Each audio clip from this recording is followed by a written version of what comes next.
Quando Bolsonaro vetou o projeto votado pelo Congresso Nacional de dignidade menstrual, ele mostrou, em primeiro lugar, a sua ignorância, seu machismo, sua misoginia, ao afirmar que era uma frescura das mulheres, como se fosse uma invenção recente, o fato de que as mulheres mensalmente menstruam. O tema é tabu, mas ele é uma realidade.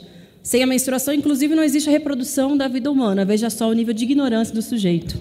Mas ele é tão ignorante, tão machista, que ele desconhece, inclusive, a força do movimento feminista aqui no Brasil e no mundo inteiro, que é o que faz arrancar vitórias mesmo em momentos tão difíceis, complexos e mesmo diante de uma crise tão brutal como a que a gente vive hoje. Os absorventes não são considerados materiais essenciais, portanto, eles têm uma alta taxação do ponto de vista de impostos, os tributos são muito altos e custam muito caro. Ainda que sejam essenciais, assim que eles deveriam ser considerados. E o veto a esse projeto mostrou uma realidade das mulheres e das meninas brasileiras, meninas que faltam à escola, deixam de ir para as aulas porque não tem absorvente. Vocês sabem o que é isso? Num país em que a gente luta tanto pelo direito à alfabetização, o direito à escola, em que a evasão escolar aumentou muito no contexto de pandemia, deixar de ir para a escola porque simplesmente menstrua todos os meses e não tem dinheiro para garantir um absorvente. Vocês sabem o que é ter que colocar papel, jornal, miolo de pão? Isso gera uma série de infecções, de complicações no sistema reprodutivo, no útero. Isso tem impacto gigantesco, inclusive, no SUS. Gastos ainda maiores para o Estado do que garantir um programa como esse.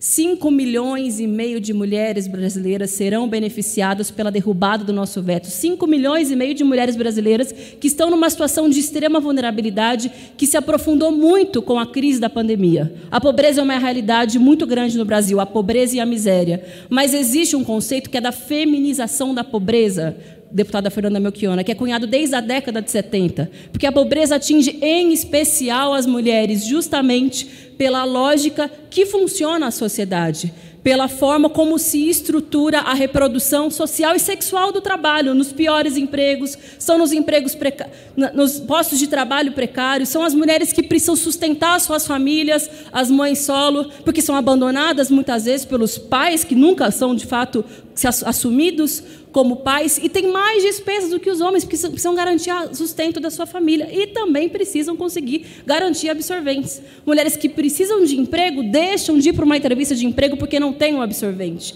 Então, esse veto que nós estamos derrotando no dia de hoje, que nós estamos derrubando no dia de hoje, apesar do machismo e da misoginia do governo Bolsonaro, nós sim estamos derrotando o governo Bolsonaro no PL da dignidade menstrual. Ele é fundamental para garantir dignidade para milhões de meninas e mulheres brasileiras. E no início dessa semana, Bolsonaro editou um decreto achando que a gente é boba, querendo enganar a população e as mulheres brasileiras.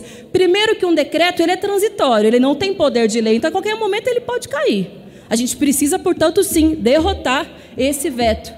E segundo, porque o decreto que ele editou, ele atinge um número muito menor de mulheres. São 3 milhões de mulheres a menos do que o projeto que nós votamos aqui no Congresso. Sem contar que ele é completamente abstrato, não tem público-alvo e o decreto não tem fonte de custeio, diferentemente do projeto que nós aprovamos aqui no Congresso e que ele dizia que não havia fonte de recursos. Portanto, o dia de hoje é um dia de grande vitória, uma vitória do feminismo, uma vitória do movimento de mulheres, uma vitória deste parlamento, uma vitória de milhões de meninas brasileiras que deixam de ir às aulas, mulheres que não têm dignidade, muitas vezes, nas atividades do cotidiano, porque não têm acesso a absorventes. Eu quero saudar ao movimento Girl Up, que está aqui presente, a todos os coletivos feministas do Brasil. Quero saudar o padre Júlio Lancelotti, que em São Paulo fez junto comigo uma ação que foi muito importante de distribuição de milhares de absorventes para as mulheres em situação de rua e para tantas outras meninas e mulheres brasileiras que se sensibilizaram, fizeram campanhas nas redes sociais, fizeram doações de absorventes mostrando a importância, e esse tema saiu da invisibilidade. Teve uma coisa positiva nesse processo que o Bolsonaro fez de vetar o PL foi dar visibilidade para um tema que, infelizmente, era pouco debatido publicamente, abertamente. Ele fez esse favor para o movimento de mulheres, fez uma queda de braço, achando que ia nos impor uma derrota, pois bem, quem perdeu foi ele, agora todo mundo sabe do que se trata o direito à dignidade menstrual.